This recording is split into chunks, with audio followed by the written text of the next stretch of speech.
Assalamualaikum warahmatullahi wabarakatuh.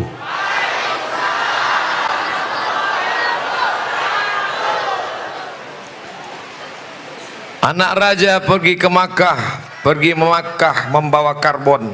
Sudah lama berceramah, baru ini diiringi mercon. Bersyukur kepada Allah dengan mengucapkan Alhamdulillahi Rabbil Alamin. Berselawat kepada Rasulullah dengan ucapan Allahumma Salli ala Sayyidina Muhammad wa ala ali Sayyidina Muhammad. Dalam tradisi Tionghoa, Cina, mercon itu dinyalakan untuk mengusir hantu. Kalau nggak percaya tanya, saya punya tetangga orang Cina, jadi dihidupkan untuk mengusir hantu. Tapi ada teman saya, dia diundang oleh orang Cina baca doa. Ustadz, besok datang ke rumah kontrakan saya. Kenapa? Baca doa. Loh, kita kan beda agama. Pokoknya kami udah coba, setannya nggak lari. Ternyata setan sekarang tidak takut sama mercon, takutnya sama ayat kursi. Oleh sebab itu tema kita malam ini adalah bahagia bersama, hidup bahagia bersama Al-Quran. Untuk apa kita hidup? 3 hari yang lalu saya dapat WA, pesan pendek. Ustadz Somad, boleh nggak berdoa supaya jangan hidup, supaya mati saja, nggak usah ada sorga, nggak usah ada neraka. Saya membacanya emosi, lalu saya jawab, kamu cari jembatan, terjun ke bawah, mati saja kamu. Setelah saya balas, lalu saya nyesal. Kok dia nggak balas lagi? Jangan-jangan dia terjun betulan. Padahal sebenarnya jawabannya sudah ada dalam juz 29 surat yang pertama, surat Al-Mulk. Tabarakalladzi biyadihil mulku wa huwa ala kulli syai'in qadir. Alladzi khalaqal mauta, Allah yang menciptakan mati, wal hayata, Allah yang menciptakan hidup. Untuk apa Allah buat hidup dan mati? Liyabluwakum ayyukum ahsanu amala. Allah buat kita hidup sampai malam ini karena Allah ingin kita beramal. Makanya malam ini semua yang hadir ini insya Allah bernilai amal soleh. Amal soleh, bukan amal somat. Man kharaja fi talabil ilmi, siapa yang keluar rumah dengan niat menuntut ilmu, fahuwa fi sabilillah, maka dia sama seperti orang yang berjihad fi sabilillah di Palestina. Sampai kapan? Hatta yarji'a, sampai dia pulang ke rumah. Ibu-ibu nanti buka catatan amalnya, inna alaikum lahafizin kiraman katibin ya'lamuna ma taf'alun. Bersama ibu bapak ada malaikat mencatat segala amal. Ma yalfizu min qaulin, tidak ada satu kata pun yang keluar dari mulut, illa ladaihi raqibun atid. Nanti sampai masanya buku catatan itu akan diperintahkan Allah baca juz 15. Iqra kitabak, baca buku catatan amalmu. Di akhirat kita tidak disuruh baca Quran, yang disuruh baca buku catatan amalmu. Kafa binafsikal yauma alaika hasiba. Saat dibuka buku catatan amalnya, buku catatan amal, malam jam 9, sinetron Korea. Tapi malam ini alhamdulillah buku catatan amal jihad fi sabilillah. Loh, kenapa Kenapa bisa dapat jihad fisabilillah? Saya kan nggak pernah perang di Palestina, kan nggak pernah perang melawan Serbia, Slobodan Milosevic, kan tidak pernah perang melawan orang kafir musyrik. Kenapa bisa dapat pahala jihad? Karena engkau di pesantren Al-Qur'aniyah bersama para ulama dan kiai-kiai. Ini yang di belakang saya ini doktor-doktor. Makanya saya tidak menghadap mereka. Kalau saya menghadap mereka, ceramah saya hilang. Yang di belakang saya doktor, yang di depan ini LCMA, lagi cemas menghadapi anak-anak. Bapak-bapak, ibu-ibu yang dimuliakan Allah Subhanahu wa taala, ada seorang sahabat Nabi musafir dalam satu perjalanan. Di tengah perjalanan ketemu satu kabilah, kampung, rumah. Ternyata di kampung itu ada orang gila. Ada orang gila dan orang kampung ini minta doa. Hai kamu yang pernah jumpa Nabi Muhammad sallallahu alaihi, tolong doakan orang gila ini. Dia bingung karena dia tidak pernah diajarkan Nabi doa menghadapi orang gila. Saya pun seandainya diminta, Ustaz Somad tolong doakan ini, yang tahu saya Allahumma barik lana fima razaqtana wa qina azabannar. Ini menghadapi orang gila, maka dia bacakan ayat Al-Qur'an sambil menahan air ludah. Bismillahirrahmanirrahim. Alhamdulillahirabbil alamin arrahmanir rahim maliki yaumiddin iyyaka na'budu wa iyyaka nasta'in shiratal mustaqim shiratal ladzina an'amta 'alaihim ghairil maghdubi 'alaihim waladdallin amin. Dia tahan sampai air ludahnya banyak. Bismillahirrahmanirrahim. Habis itu dia ludah. Dan orang gila itu sembuh. Riwayat ini ada dalam buku 37 masalah populer, ditulis oleh Abdul Somad LCMA. Ketika membahas tentang apakah kalau perbuatan itu tidak dibuat Nabi, apakah bid'ah? Karena ada orang sekarang mendefinisikan kalau tidak dibuat Nabi bid'ah. Itu perbuatan tidak pernah dibuat Nabi. Nabi tidak pernah mengajarkan ayyuhalladzina amanu, hai orang-orang beriman, kalau kamu ketemu orang gila, bacalah Al-Fatihah banyak-banyak sambil tahan air ludah. Setelah itu puih. Tapi ternyata gilanya sembuh. Yang menyembuhkan itu siapa? Innama amruhu idza arada syai'an ayyakula lahu kun. Nanti kalau ketemu orang gila baca. Tapi kita biasanya ketemu orang gila, ayatnya udah hilang duluan. Saudaraku yang dimuliakan Allah Subhanahu wa taala. Lalu kemudian kata Abdullah bin Abbas, dibacakan ayat ke air, lalu ditiupkan ke air, maka dimudahkan Allah Subhanahu wa taala barokat bacaan Al-Qur'an. Tapi Abdullah bin Abbas tidak menyebutkan yang dibacakan itu surat apa, ayat apa, terserah. Maka datanglah seorang bapak-bapak, istrinya sedang hamil tua.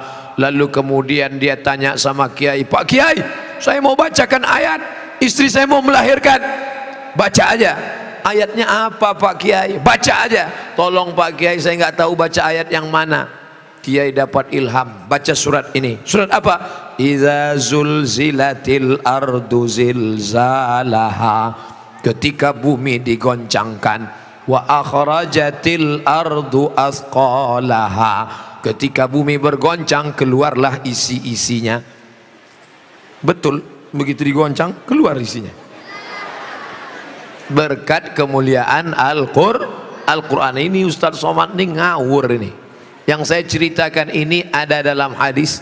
Yang saya ceritakan ini pendapat sahabat Nabi Abdullah bin Abbas radhiyallahu anhuma.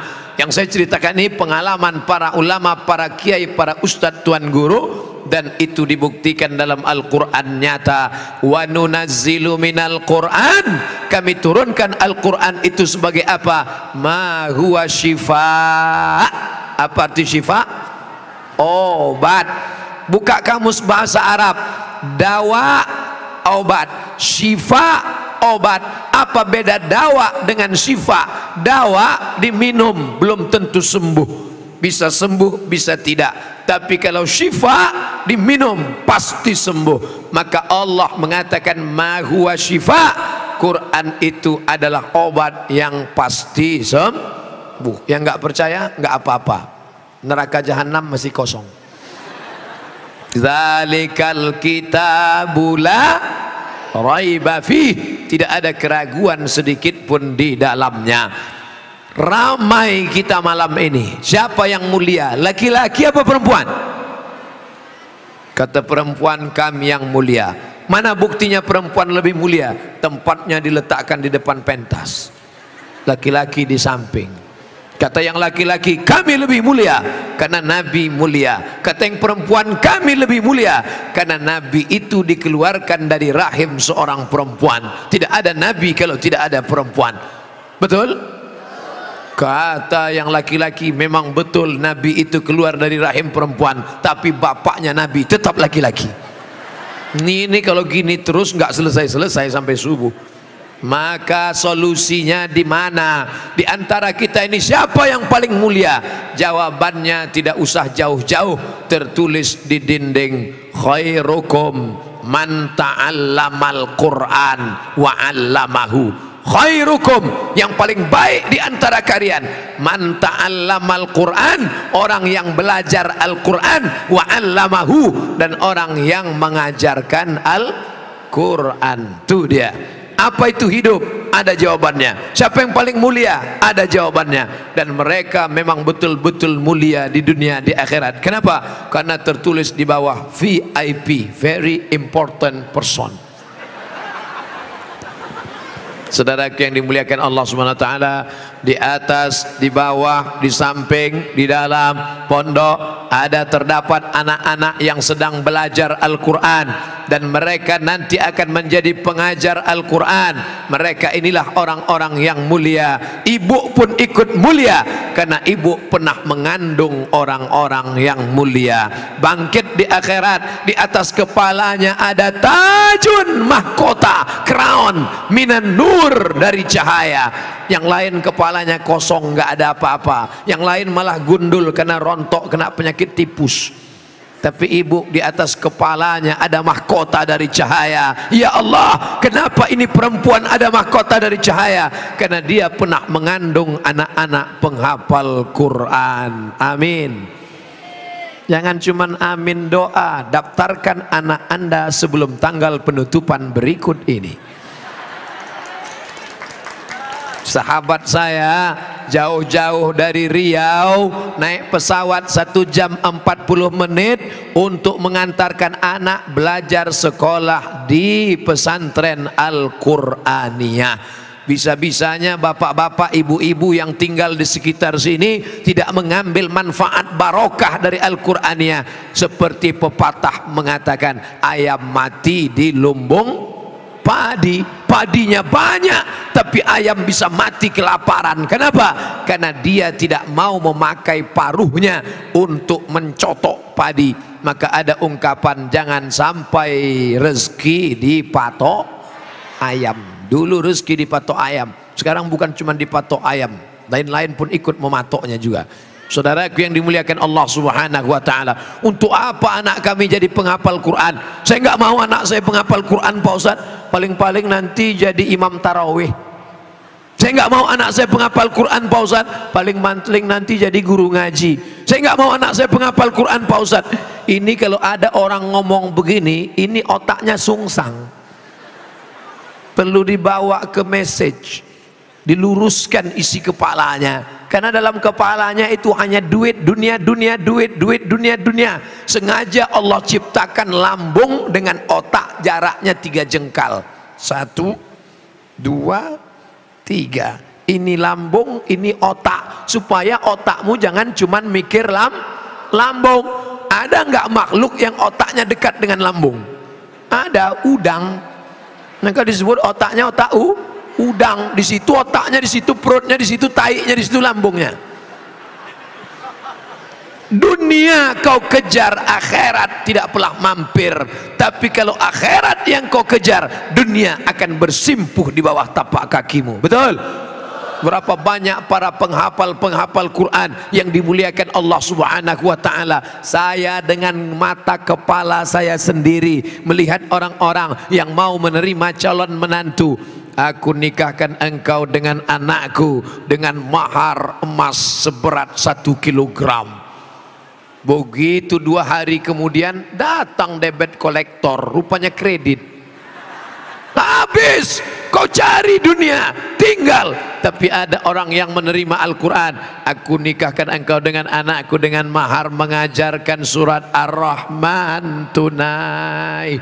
Hari ini menjadi orang yang ternama, dimuliakan. Namanya siapa Pak Ustadz? Nggak boleh sebut nama, menjaga kode etik jurnalistik.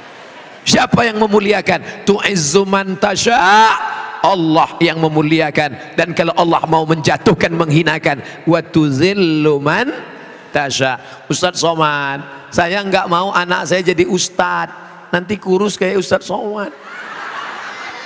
Anakmu hafal Quran bukan berarti selamanya semuanya. Lihat bakatnya kemana. Kira-kira anakmu ini hobinya kemana? Anak saya ini kemana-mana bawa martil Pak Ustadz. Masukkan fakultas hukum, nanti dia akan jadi hakim konstitusi. Setuju? Dia yang akan memutuskan perkara-perkara hukum hebat. S1, SH, S2, MH, S3, doktor. Dari mana? Leiden University Belanda. Kepalanya Belanda, tapi dalam hatinya ada Quran 30 juz. Siap? Siapa bilang tidak bisa? Masukkan pesantren. Di pesantren hafal Quran, bahasa Arab mantap, bahasa Inggris oke. Pulang kampung, assalamualaikum, waalaikumsalam, how are you today? Apik tenan. Loh, katanya bisa bahasa Inggris oke, bahasa Arab mantap, Quran hafal, tapi tetap tidak meninggalkan bahasa daerah, hormat sama orang tua. Bukan berarti dia angkuh dan sombong. Anakmu ini hobinya apa? Dari kecil anak saya kemana-mana bawa jarum suntik Pak Ustadz. Masukkan fakultas kedokteran, berarti dia mau jadi dokter spesialis. 2 kemungkinan. Kalau ada anak bapak ibu suka bawa jarum suntik, 2 kemungkinan. Pertama jadi dokter, kedua jadi pecandu narkoba. Tergantung kemana kita mengarahkannya. Ustadz Somad, kalau ada anak Indonesia yang hafal Quran, bawa ke sini, nanti dia dapat beasiswa full free. Itu yang ngomong siapa? Pak Rektor di Yogyakarta, Universitas Islam Indonesia, UII. Saya waktu ceramah ke sana, hafal Quran, bawa ke sini, kami tes, dapat beasiswa. Berapa juz Pak? 30 juz. Kalau yang juz 30 nggak bisa. Nah, nanti anak-anak bapak ibu hafal Al-Quran masuk. Saya ceramah di Solo. Bagaimana? Universitas Negeri UNS. Pernah dengar UNS? Universitas Negeri 11 Maret. Kalau 11 September Twin Tower meledak.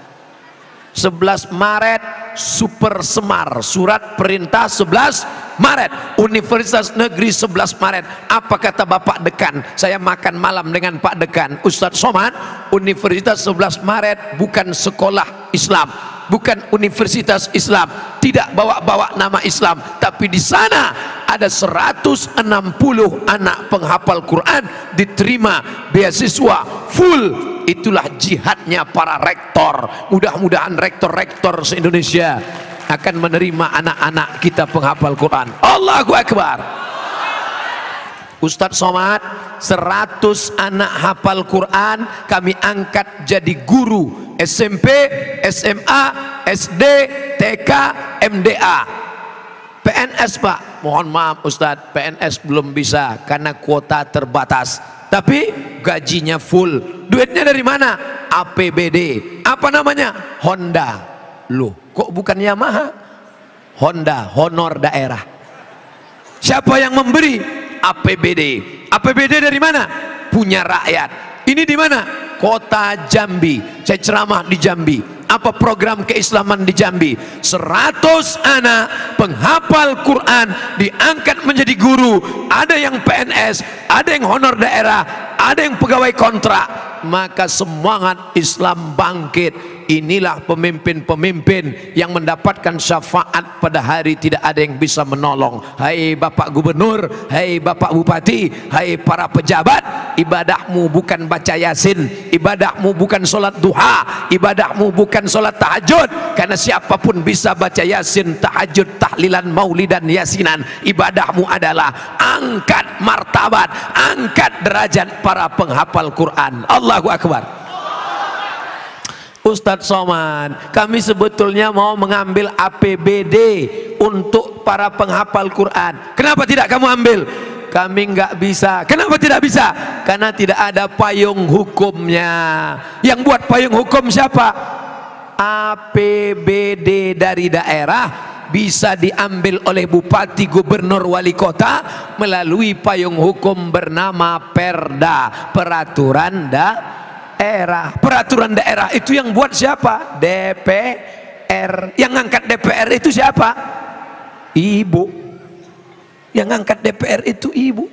Makanya ibu luar biasa. Ini sedang bangkit, namanya gerakan emak-emak. Kenapa Ustadz katakan ibu? Kenapa bukan bapak? Karena bapak disetir oleh ibu. Papa kalau nggak milih nanti. Saudaraku yang dimuliakan Allah Subhanahu wa taala, kerumunan malam ini akan berubah menjadi kekuatan. Takbir. Kekuatan apa? Bukan berarti bakar, hancurkan, ratakan. Bukan. Kita negara demokrasi. Demokrasi suara terbanyak, itulah yang menang. Maka orang banyak ini akan memilih wakil-wakil rakyat. Pilihlah orang yang memperjuangkan Al-Quran. Amin. Nanti wakil-wakil rakyat, calon-calon akan datang membawa satu gulung karpet. Ibu-ibu, bapak-bapak, pilih saya. Kalau saya menang, nanti saya kasih karpet. Ini DP-nya. Kalau saya kalah, yang DP ini saya jemput lagi. Pak, jangan bawakan kami karpet. Karpet kami sudah tebal, sudah mantap. Jangan bawakan kami kipas angin. Kipas kami sudah mantap, pakai air lagi. Jangan bawakan kami lampu. Lampu kami mantap sampai ke langit. Tapi buatkan peraturan daerah bahwa anak-anak kami dapat beasiswa, bahwa APBD akan dinaikkan, pondok pesantren dapat bangunan, pondok pesantren dapat bantuan. Nanti bapak mati dimakan cacing tanah. Oh, jangan keras gitulah, nggak sopan. Bapak mati dimakan cacing tanah, maka pahalanya mengalir. Berapa lama engkau duduk di sana? 5 tahun, 10 tahun. Setelah itu pensiun, stres, depresi, stroke, mati. Tapi ada yang akan tetap kekal abadi. Apa dia?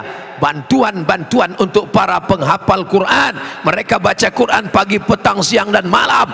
Mengalir pahalanya ke makam-makam para bupati, para gubernur, wali kota, pejabat yang pernah menolong agama Allah. Intan surullah, kalau kau tolong agama Allah, yansurkum, Allah akan menolong kamu. Wa yutsabbit aqdamakum, Allah akan mengokohkan, menegakkan kaki kamu pada saat orang tidak bisa berdiri. Engkau gagah berdiri menghadap Allah Subhanahu wa taala. Amin.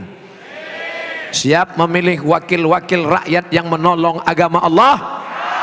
Jangan ada dusta di antara kita. Saudaraku yang dimuliakan Allah Subhanahu wa taala, ini nampaknya Ustadz Somad udah mulai ngomong-ngomong politik ini. Tidak.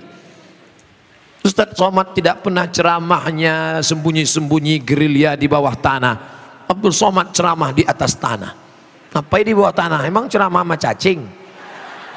Yang dibicarakannya tidak pernah partai, tidak pernah bicara nama orang, tidak pernah bicara nama golongan, tidak pernah bicara nama ormas. Yang dibicarakan hanya menolong agama Allah dengan kekuasaan. Ustadz Somad hanya ceramah, bacalah Quran, bacalah Quran, bacalah Quran.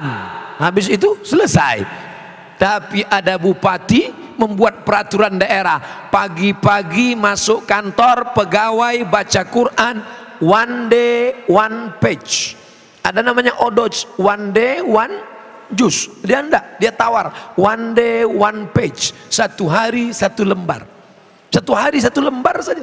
Selesai baca lembar. Bismillahirrahmanirrahim. Lillahi ma fis samawati wa ma fil ardh. Maka orang yang di kantor itu sudah mendapatkan barokah. Wa idza quri'al Qur'an, kalau Quran dibacakan, fastami'u lahu, dengar baik-baik, wa ansitu, diam, la'allakum turhamun, maka mendapat rahmat. Dibacakan Quran di kantor, kantornya mendapat rahmat. Dibacakan Quran di rumah, rumahnya mendapat rahmat. Bayangkan ibu punya anak hafal Quran, satu hari dia ulang 2 juz, 1 bulan dia khatam 2 kali, 1 tahun dia khatam 24 kali, maka mengalir pahalanya setelah ibu meninggal tanpa dia bacakan. Untuk almarhumah ibu, untuk almarhum bapak, tanpa dia baca, otomatis, automatically mengalir. Maka wakafkan anakmu. Anakmu berapa? Anak saya do re mi fa sol la si do sol fa mi re do. Wakafkan satu anak untuk menjadi para penghafal Quran. Amin. Bapak Ibu yang dimuliakan Allah Subhanahu wa taala, hidup bahagia bersama Quran. Orang selalu mengaitkan keberhasilan dengan titel. S1 berhasil, S2 sukses, S3 mantap, profesor hebat. Tapi kebahagiaan letaknya di dalam hati. Maka banyak orang berhasil tapi tidak bahagia. Betul? Siapa orang berhasil tidak bahagia? Tuh, angka bunuh diri terbesar di dunia bukan di Jakarta, bukan di Indonesia. Angka bunuh diri terbesar di dunia Eropa, Amerika, Jepang. Orang Jepang kalau stres dia ambil samurai, harakiri gerak, mati. Stres, depresi. Kenapa? Allah berfirman dalam Al-Quran, orang-orang yang jauh dari Al-Quran bagaimana hidupnya? Ka'annama yas'adu fis sama, seperti naik ke langit. Gimana seperti naik ke langit? Ayat ini turun sebelum pesawat ditemukan. Orang yang hatinya sempit, dia hidupnya seperti naik ke langit. Bapak Ibu yang naik pesawat take off, terasa dada menyempit. Makanya saya kalau naik pesawat di samping ada anak kecil stres saya. Karena waktu naik itu anaknya nangis. Mau marah bapaknya seram, nangis. Kenapa? Telinganya terasa peka, tuli, kepalanya pusing, mata berkunang-kunang, dada sempit. Begitulah mereka stres, depresi. Makin besar kota metropolitan, makin stres, makin depresi. Makanya banyak karaoke, diskotik, night club, karena ingin mencari ketenangan. Masuk karaoke nyanyi pop, kemesraan ini enggak juga tenang. Lagu dangdut, jatuh bangun aku mengejarmu, enggak juga tenang. Lagu metal, enggak juga tenang. Power metal, makin stres. Makan pil anjing gila, agak tenang. Pakai sabu-sabu, super tenang. Akhirnya sakau, mati dalam keadaan su'ul khatimah. Orang barat naik mobil Mercy, naik mobil mewah, nggak bisa tidur, stres. Orang Islam naik metro mini malah kelewatan rumah.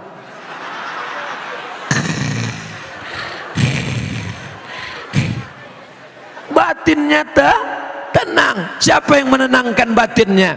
Ala bizikrillah, orang yang banyak berzikir mengingat Allah, membaca Al-Quran. Bizikrillahi tatmainnul qulub, hati menjadi tenang. Pulang suaminya, uang belanja tidak ada, pergi pagi pulang petang, beras keringat banting tulang, yang dibawa cuman es krim. Kenapa buang? Wah, dia jualan es krim, hujan dari pagi sampai sore. Istrinya nggak stres. Mama, apa boleh buat? Kita tidak dapat uang. Apa kata istrinya? Tenang aja mas, kita makan es ini bersama-sama. Sehat. Apa kata suaminya? So sweet mama. Hatinya tenang karena dia sudah diajarkan dalam Al-Quran. Ma asaba min musibatin, tidak ada satupun musibah yang menimpamu di dunia, di akhirat, melainkan sudah disebutkan Allah dalam Lauhil Mahfuz, sudah tertulis sebagai takdir. Kita hanya berusaha, berdoa, tawakal. Datang baik, alhamdulillah. Datang yang baik, astaghfirullah, astaghfirullah Rabbal baraya, astaghfirullah minal khataya.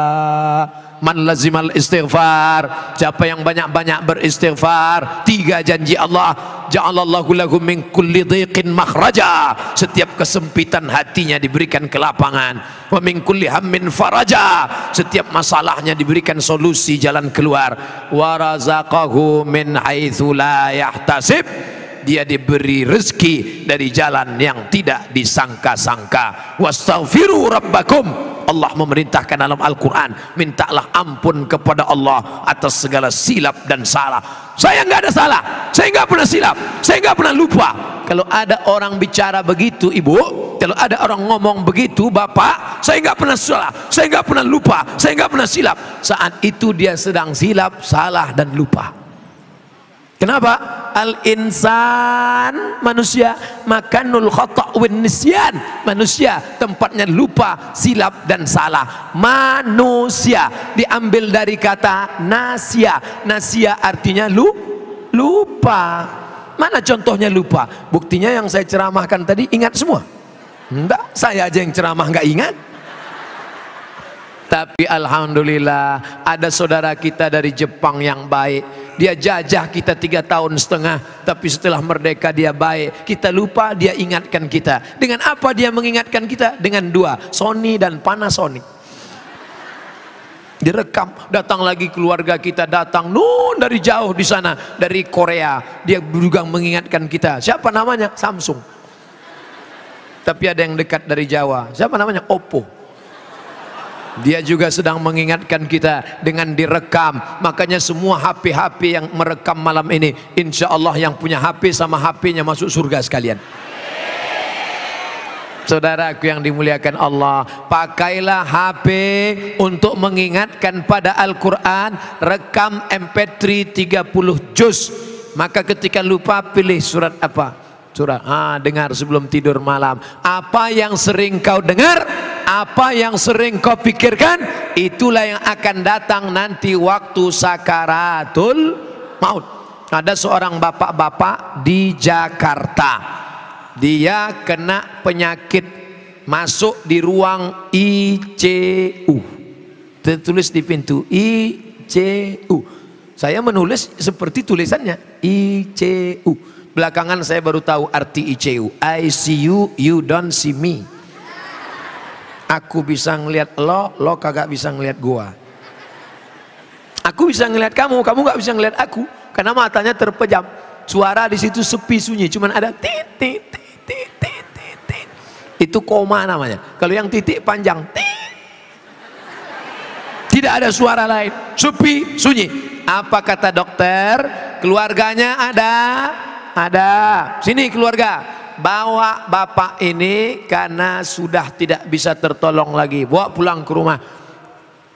Ketika alat mau dicabut, tiba-tiba si bapak bangun dan sadar.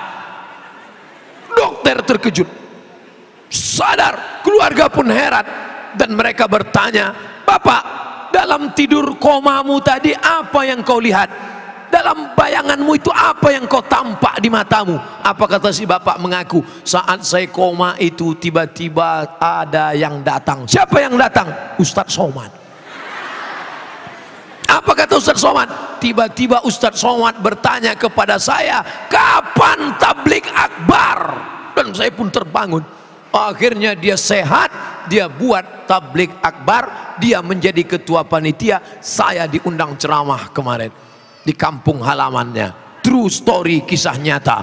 Dia banyak, Ustadz Somad, saya memang melihat Ustadz nyata waktu di rumah sakit itu. Saya heran, saya waktu itu nggak di Jakarta, kok bisa dia ngelihat saya? Saya tanya pelan-pelan, "Bapak selalu dengar ceramah saya?" "Iya Pak Ustadz, selalu ngelihat di TV." Betul Pak Ustadz, TV mana? TV One memang beda. Bapak selalu lihat di internet, selalu Pak Ustadz di channel mana? www.youtube.com.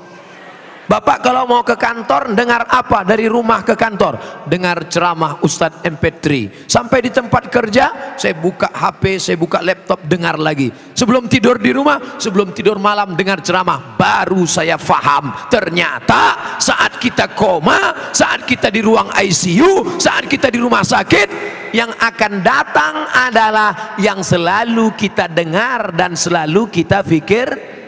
Karena si bapak selalu dengar pengajian, karena selalu bapak dengar ceramah, maka yang datang Abdul Somad. Bayangkan kalau dia selalu dengar lagu India. Kira-kira yang waktu koma itu yang datang siapa? Amitabh Bachchan, Shah Rukh Khan, Sanjay Dutt, Hema Malini, Rani Mukherjee. Hafal juga Pak Ustaz. Tiba-tiba pas dia sedang koma itu nampak langsung tulisan, bukan tet, bukan apa?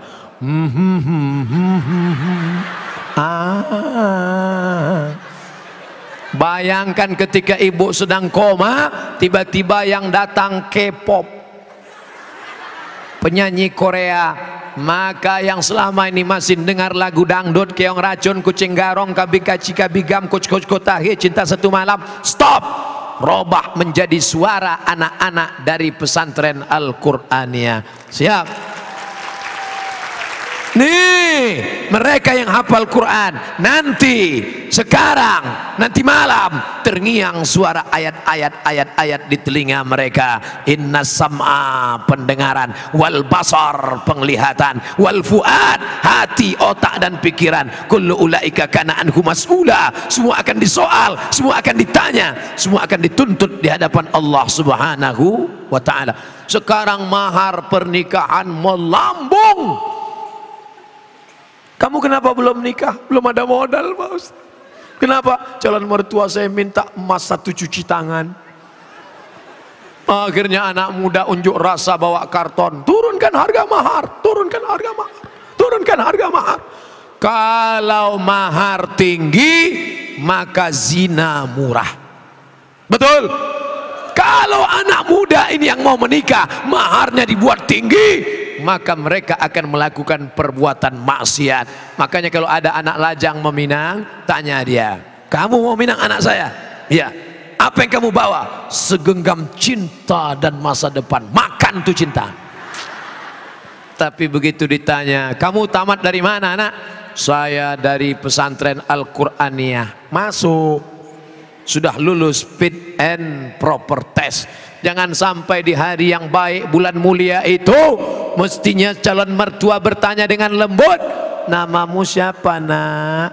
Siapkah engkau menikah? Tapi hari itu pertanyaannya kasar. Ya masa aku nikahkan aku dengan anakku, jangan datang lagi.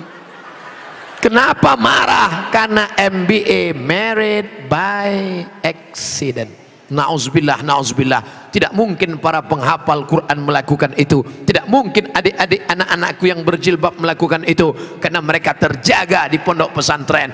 Dijaga. Ibu tidak bisa menjaga anak-anak ibu. Mereka akan keluar, mereka akan ke mall, mereka akan jalan-jalan, mereka akan nonton. Siapa yang bisa menjaga? Tembok pondok pesantren 6 tahun dibina, dididik, hafal Quran. Keluar mereka menjadi muslim muslimah yang baik-baik. Emangnya bisa kita jaga anak kita? Mana bisa. Bapak pergi pagi anaknya masih tidur, bapak pulang malam anaknya sudah tidur, jarang pulang. Namanya siapa? Pak Toib. Maka yang bisa menjaga, mendidik adalah para kiai, ustadz, guru. Digugu, ditiru. Mereka hafal Quran, bapak enggak hafal Quran. Mereka 30 juz di kepala mereka. Dipejamkan mereka matanya, kelihatan Al-Quran mengalir di depan matanya. Al-Fatihah, Al-Baqarah, Ali Imran, An-Nisa, Al-Maidah. Coba bapak pejamkan mata, apa yang nampak? Ayam penyet. Saudaraku yang dimuliakan Allah Subhanahu wa taala, maka tidak ada jalan cara menyelamatkan anak kita. Pondok pesantren benteng terakhir NKRI, merdeka.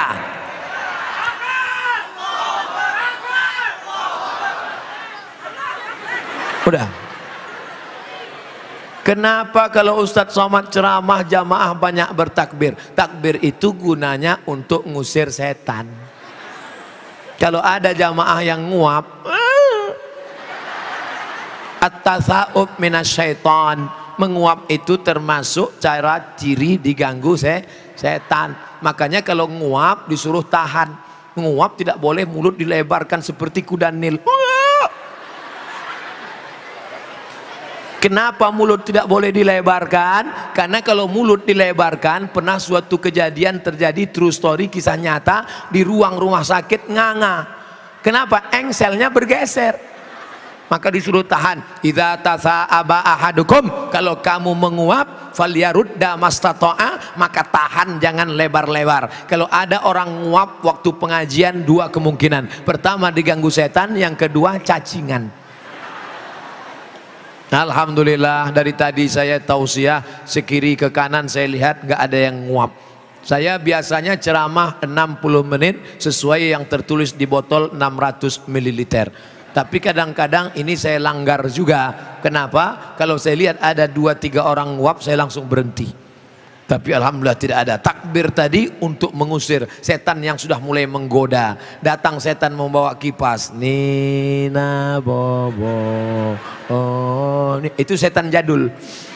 Kalau setan yang keren namanya setan milenial. Nah, dia tidak pakai kipas lagi, dia bawakan AC. Jadi Pak Ustadz, setan itu keren-keren juga. Baca buku Isa Daud. Isa Daud wartawan dari Kairo, Mesir. Dia tulis Al-Hiwar Ma'ajinil Muslim, dialog dengan jin Islam. Buku itu pernah bestseller di Indonesia, buku terlaris di Indonesia. Begitu saya sampai di Mesir, ternyata bukunya di kaki lima, nggak laku. Membuktikan orang kita suka dengan jin. Nama komunitasnya jin. Jin terbagi dua, jin muslim dengan jin kafir. Jin kafir namanya setan, induknya namanya iblis, GM-nya general manager. Setan bisa mati, iblis nggak mati-mati sampai hari kiamat. Setan banyak, setan. Iblis cuma satu, tunggal, only you, hanya dia saja. Setan ada namanya jin korin. Jin korin yang ikut waktu kita lahir. Waktu saya lahir, jinnya ikut. Saya ceramah, dia ikut. Nanti kalau saya meninggal dunia, tiba-tiba ada orang DKI Jakarta kerasukan, suaranya mirip seperti suara saya. Assalamualaikum. Kamu siapa? Saya Abdul Somad LCMA. Tapi Ustaz Somad sudah meninggal. Aku rohnya. Itu bukan roh saya, itu jin korin yang nyamar. Kenapa? Karena dia ikut saya kemana-mana. Saya mati, dia masih hidup, gak mati-mati. Namanya jin korin, ikut kemana-mana. Tapi ada jin yang tidak mengikut manusia. Dia di pinggir jalan, di pohon-pohon kayu. Ini namanya jin non-job. Gak jelas kerjanya. Kedua-dua jin ini mengganggu penghafal Quran, selamat dari jin. Kenapa? Faman a'rada an dzikri fa inna lahu ma'isyatan dhanka. Siapa yang lupa mengingat aku, lupa berzikir menyebut aku, maka hidupnya akan sempit. Wa nahsyuruhu yaumal qiyamati a'ma, dan dia kami bangkitkan di akhirat dalam keadaan buta. Orang hafal Quran tidak mungkin lupa, karena kalau lupa berarti dia meninggalkan hafalannya. Makanya di dalam bis, di dalam kereta api, di dalam pesawat, mulut mereka tidak berhenti qomat kamit. Mereka mengulang hafalan. Tapi tidak semua yang mulut qomat kamit itu ngulang hafalan. Karena saya pernah ngelihat orang naik motor di lampu merah, mulutnya qomat kamit. Saya sangka ngulang hafalan, rupanya handphone di samping helm. Iya, ngobrol. Berapa lama engkau hidup? 24 jam, 8 jam.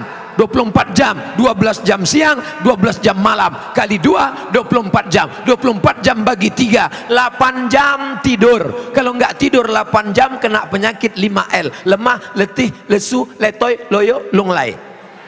8 jam kerja, masuk jam 8 pagi, pulang jam 4 sore, 9, 10, 11, 12, 1, 2, 3, 4, 8 jam kerja, 8 jam tidur. Yang 8 jam lagi kemana?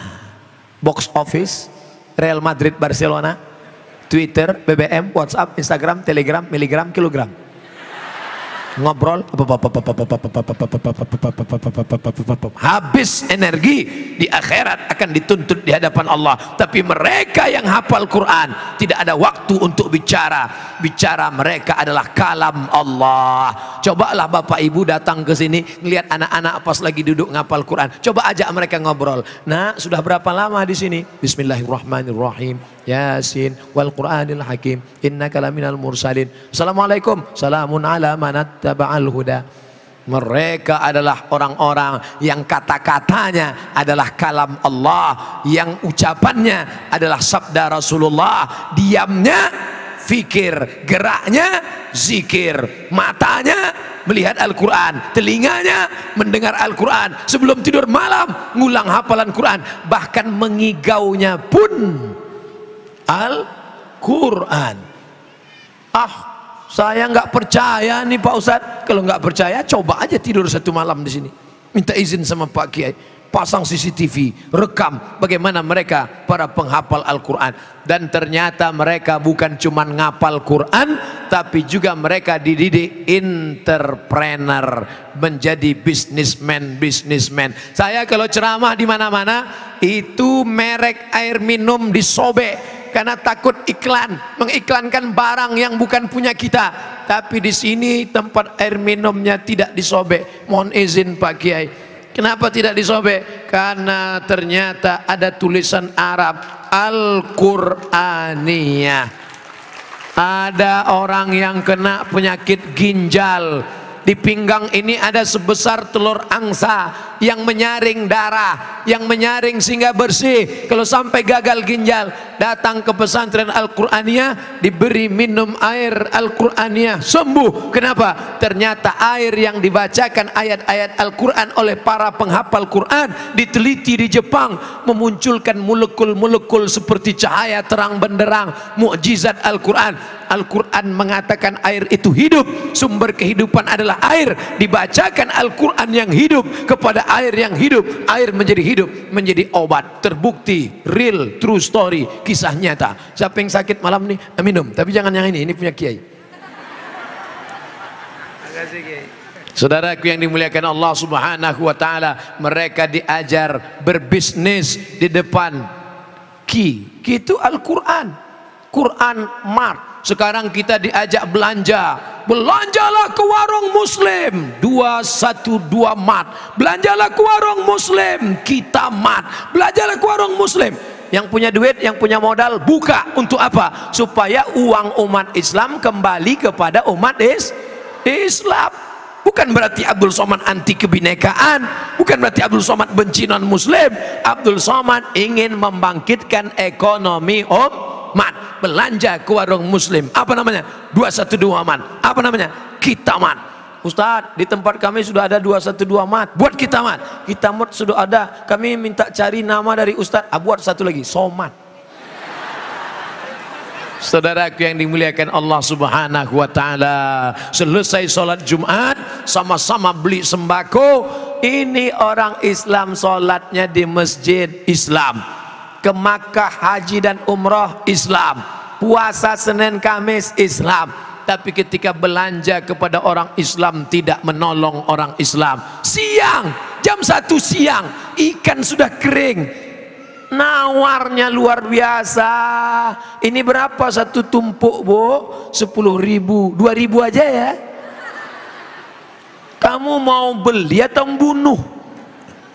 Anaknya mau sekolah, dia belum bayar kontrakan, menunjukkan engkau kaya bukan dengan cincinmu yang banyak, menunjukkan kaya bukan dengan mukenamu yang 7 warna, menunjukkan kau kaya bukan dengan rumahmu yang besar, menunjukkan kau kaya adalah menolong saudaramu dengan membangkitkan ekonomi umat. Pesantren sumber daya umat, membangkitkan ekonomi umat, air minumnya, makanannya, produk cemilannya. Maka ini ke depan tanggung jawab kita bersama. Al-Quran lau dha'a minni iqalu ba'iri, kata Abdullah bin Abbas radhiyallahu anhuma, seandainya hilang tali ontaku hilang, aku menemukannya dalam Al-Quran. Tadi saya mulai ceramah jam 9, sekarang jam 10 kurang 15. Saya sudah 45 menit ceramah, di mana-mana 60 menit. 15 menit lagi selesai ceramah. Habis itu kalau ada pertanyaan tulis di kertas, akan saya jawab. Yang bisa saya jawab, yang nggak bisa saya jawab akan saya bawa pulang. Jawabannya saya kirimkan melalui www.youtube.com. Ada juga dalam blog www.somatmorocco.blogspot.com. Oh, Ustadz Somad pakai internet ya? Pakai. FB Ustadz apa? Tulis aja di FB Abdul Somad, Abdul Somad, Abdul Somad, Abdul Somad, Abdul Somad. Yang mana Pak Ustadz? Banyak sekali. FB yang lain itu hoax, bukan saya. Kemarin dia buat ada ular pakai tanduk, itu bukan punya saya. Mana ada ular pakai tanduk? Jadi FB Ustadz, FB yang punya saya cuman 1 saja, yang followernya 1.200.000. Ustadz pakai Instagram nggak? Ada Instagram. Instagramnya cuma 1 saja. Yang mana Ustadz? Banyak sekali pakai nama Ustadz. Instagram yang followernya 5,5 juta. Sebenarnya saya cuma mau ngasih tahu bahwa followernya banyak, itu aja. 5,5 juta, banyak apa dikit? Belum ada apa-apanya dibandingkan follower penyanyi dangdut. Artinya apa? Masih banyak lagi ke depan. Maka anak-anakku kalian yang menghafal Quran, buat video pendek, lalu kemudian kalian upload di internet. Beli tiang, harga tiang kamera itu 100.000. Nggak ada uang 100.000 Pak Ustadz. Pergi ke tepi sungai cari bambu, ikat pakai karet. Buat video pendek, hidupkan, ngomong sendiri. Assalamualaikum warahmatullahi wabarakatuh. Walaqad yassarnal Qur'ana lidzikri fahal mim muddakir. Saudaraku dimanapun berada, Allah mudahkan Al-Quran. Mengapa engkau tidak juga mau menghafal Quran? Hafallah. Kami di pesantren Al-Quraniyah menghafal Quran pagi, petang, dan siang dan malam. Like and share. Latihan ngomong bicara. Yang bisa ngomong. Saya kalau ngomong nggak lancar Pak Ustadz, ngomong saya gagap Pak Ustadz. Pernah saya coba pasang assalamualaikum. Saya ngomong nggak bisa Pak Ustadz. Oke, kamu nggak usah ngomong, tapi tulisanmu buat serba-serbi menghafal Al-Quran. Saudaraku, ketika aku menghafal Al-Quran dulu, buatkan novel suka duka di pesantren Al-Quran, nanti tiba-tiba difilmkan. Macam kakak kelas kami Ustadz Habibur Rahman El-Shirazi, pulang dari Kairo, dia tidak ceramah, ceramahnya mantap, tausiahnya oke, tapi dia juga menulis, karyanya luar biasa. Apa namanya? Ketika Cinta Bertasbih. Apa namanya? Di bawah mihrab cinta. Apa namanya? Ayat-ayat cinta. Nah, kalian buat juga. Ketika Cinta Bertasbih, sudah. Lalu kita kira cocoknya apa ya? Ketika Cinta Berkulhu. Saudara yang dimuliakan Allah Subhanahu wa taala, maka dakwah ini bisa dengan pesantren, bisa dengan ceramah, bisa dengan menulis, bisa dengan TV. Tapi zaman sekarang kalau nulis buku, orang daya bacanya lemah. Orang baca malas, tapi nonton suka. Maka kalau kalian buat video-video pendek, itu amat sangat berarti dan bermakna, ditonton oleh seluruh orang. Malam ini Ustadz Somad ceramah di Al-Quraniyah, yang hadir terbatas karena keterbatasan waktu dan tempat. Tapi begitu rekaman ini nanti diupload di internet, ditonton orang, viewernya menonton juta orang, maka mengalir pahalanya kepada yang punya acara, kepada yang merekam, kepada anak-anak, kepada bapak ibu sekalian. Itulah yang disebut dengan amal Ibu rajin baca Yasin. Ibu-ibu masih baca Yasin? Hari apa? Hari Kamis, hari Jumat sore. Baca Yasin bagus. Baca Yasin bagus. Tapi seumur hidup baca Yasin kurang bagus. Baca Yasin bagus. Baca Yasin saat pindah rumah baru, bagus. Baca Yasin saat mobil baru, bagus. Baca Yasin saat bini baru, ibu marah. Kenapa mesti baca Yasin Pak Ustadz? La tuqra'u fi amrin asirin. Kalau surat Yasin dibacakan pada perkara yang sulit, sulit punya anak, sulit sakaratul maut, sulit mendapat pelajaran. La tuqra'u fi amrin asirin. Kalau dibacakan pada perkara yang sulit, illa yassarahullah, Allah memudahkan urusannya. Amin. Maka kalau ibu bapak sulit urusan, baca surat Yasin. Selesai baca surat Yasin, Allahumma inni as'aluka bihaqqi surat Yasin. Aku memohon kepada engkau ya Allah berkat kemuliaan surat Yasin, mudahkanlah segala urusanku. Jangan sebutkan hajatnya nanti didengar teman sebelah. Kamu tadi apa? Mau tahu aja. Nah, tapi bacanya dari awal sampai ujung. Ini sekarang banyak orang baca Yasin ujung-ujungnya aja. Turja'un, fayakun. Ibu-ibu, sore ini kita nggak lagi baca Yasin dari awal sampai ujung sama-sama. Mari kita baca, perbaiki bacaan. Kita udah undang salah satu ustadz dari pesantren Al-Qur'aniyah untuk betulin bacaan kita. Sore ini kita bacanya 5 ayat ya. Ibu dulu 5 ayat, Bu. A'udzubillahi minasyaitonirrajim. Bismillahirrahmanirrahim. Yasin wal Qur'anil Hakim innaka laminal mursalin ala siratim mustaqim tanzilal azizir rahim. Udah 5 ayat. Ibu berikutnya 5 ayat, Bu. Nah, itu tanda-tanda tuh. Jangan langsung diejek. Nggak pandai baca kan? Nggak bisa kan? Jangan. Hari gini masih mau ikut yasinan, alhamdulillah. Jangan salahkan dia. Mungkin dia belum bisa betulkan bacaannya. Besok sediakan guru mengaji khusus untuk ibu. Kalau yang malu sama-sama, panggil guru ngaji. Adik kan sudah sebaya anak-anak saya. Nanti ajarin ibu ya. Tapi ibu malu yang lain. Bisa nggak 4 mata ngajinya? Jangankan 4, 3 aja bisa baca. Mereka hafal, pejam mata mereka bisa dengar. Adik-adik anak-anak kita, untuk apa malu, untuk apa segan?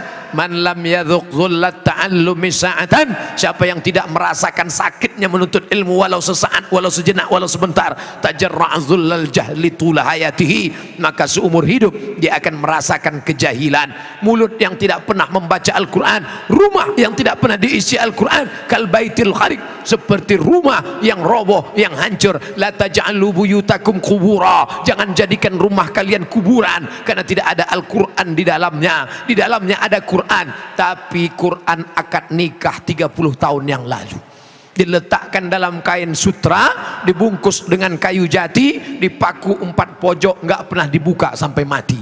Diletakkan di ruang tamu. Setiap tamu yang masuk ke ruang tamu berdecak kagum melihat Quran yang indah seperti melihat kucing. Ini apa nih? Itu akad nikah kami dulu.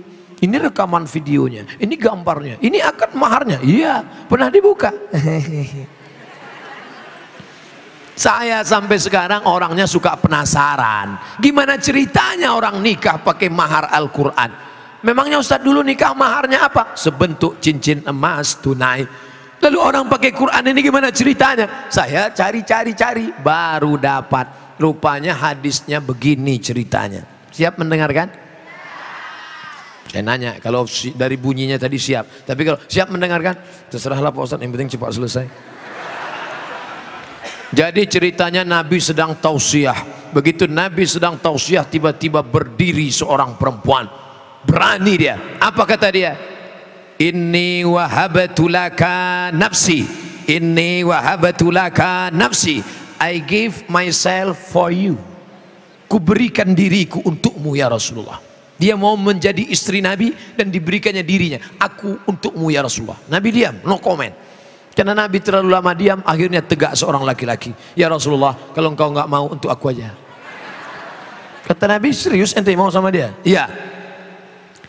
Iltamis walau khataman min hadidin. Pulang ke rumah, cari cincin besi.